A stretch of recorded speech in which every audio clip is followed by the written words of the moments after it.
मोदी की गारंटी है। क्या गारंटी है? 2 करोड़ नौकरियां देने का वायदा किया था, वो गारंटी दिए थे, क्या वो गारंटी कामयाब हो गई? अरे वो मोदी जी खुल के बोलते हैं मेरी 56 इंच की छाती है और मैं आपको 2 करोड़ नौकरियां हर साल दूंगा। दिए वो? ये झूठ बोल रहे हैं आप, क्योंकि प्रधानमंत्री कैसा झूठ बोलता है?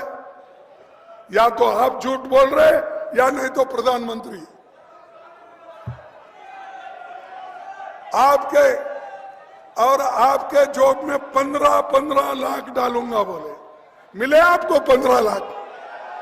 नहीं मिले तो मोदी झूठ बोल रहे हैं क्या आप झूठ बोल रहे हैं? ठीक है, किसानों की आमदनी मैं 2 गुना कर दूंगा। हो गई किसानों की आमदनी 2 गुना। तो कौन झूठ बोल रहे हैं? मोदी झूठ बोल रहे। और आपने ये भी कहा एमएसपी का दाम मैं बढ़ाऊंगा, बढ़ाया उसने? फिर कौन झूठ बोल रहे? इसीलिए मैं बार बार ये कहता हूं कि मोदी झूठ बोलते हैं और झूठों के सरदार है, इसीलिए मैं बोलता हूं। और अपने बातों में ही ऐसी बातें कहते हैं। आज लोगों को पीने के लिए पानी नहीं है, उधर उनका ध्यान नहीं है। मणिपुर में लोग मर रहे हैं, लड़ रहे हैं, उधर उनका ध्यान नहीं, सिर्फ इलेक्शन के तरफ ध्यान है। उठते ही आप टीवी में देखो, अब हमको पहले लोग बोलते ही उठते ही देखो भाई, जब आप उठते हैं तो दोनों हाथ अपने देख लेना, ऐसा हमारे टीचर बोलते थे। अब क्या है, उठते ही आप टीवी ऐसा ऑन करो, मोदी आ गए, मोदी की फोटो आ गई तो उस घर को दरिद्री लग गई।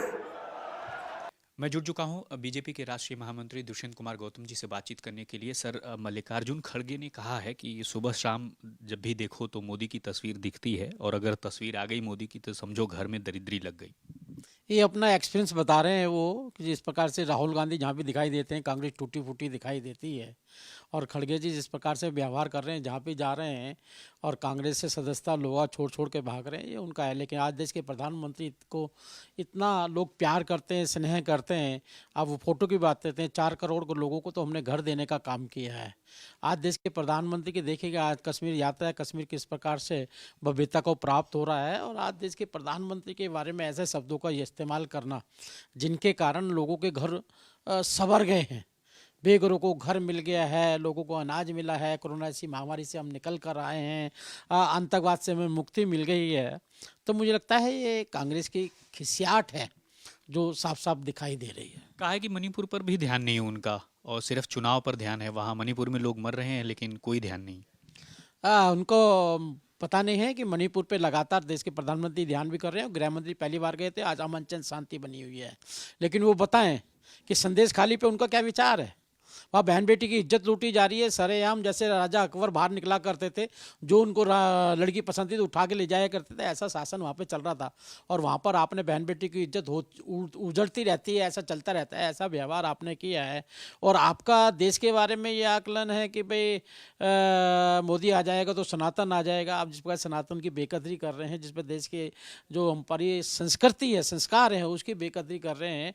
मुझे लगता है कि आपको मणिपुर की चिंता करने की आवश्यकता नहीं है। जिस प्रकार से आपका बिहेवियर है कि आप अपराध जहां पर होता है आप ढूंढा करते हैं सरकार किसकी है, करने वाला कौन है, हुआ किस पर है, अपना वोट बैंक की राजनीति करते हैं। आपको खाली मणिपुर याद आता है। देश के अंदर इतनी जगह, अभी झारखंड के अंदर एक विदेशी महिला के साथ में क्या हुआ, कितने बलात्कार की घटना घटी, किस प्रकार की बर्बादी का आपने देश का एक गलत पृष्ठभूमि वहाँ पे आपकी सरकारें दिखाने का काम कर रही हैं। आपकी वहाँ पे आवाज़ नहीं निकलती है, लेकिन एक रिकॉर्ड बनाया हुआ है आपने, उसी रिकॉर्ड को बार बार चलाते रहते हैं। और आज देश के प्रधानमंत्री के नेतृत्व में नॉर्थ ईस्ट आज अपने आप को गौरवान्वित महसूस करता है। लेकिन आपके समय में क्या होता था ये आप स्वयं जानते हैं। तो आपने साफ तौर पर देखा कि किस तरह से दुष्यंत गौतम जी ने कहा कि मणिपुर और झारखंड पर सवाल उठाया, लेकिन संदेश खाली पर चुप रहे, तो आखिर क्यों। कुंज बिहारी के साथ राम किंकर सिंह, आज तक के लिए।